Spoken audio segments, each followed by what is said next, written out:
make a waterfall carry enough water to look a certain way, to give a certain look.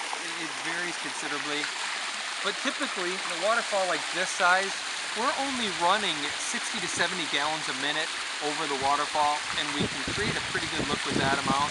Now, there's certainly pumps and things available to push a lot more water over. A lot more water does not necessarily make it better.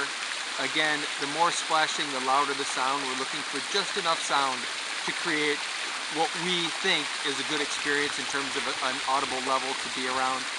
So if you think in that 60 to 70 gallons a minute range, that's typically going to be enough, although there's some cases where we have to push several hundred gallons a minute to make it look right. But in this case, this waterfall, we probably have, like I said, 60 to 70 gallons, and that seems to be adequate. It gives us just enough.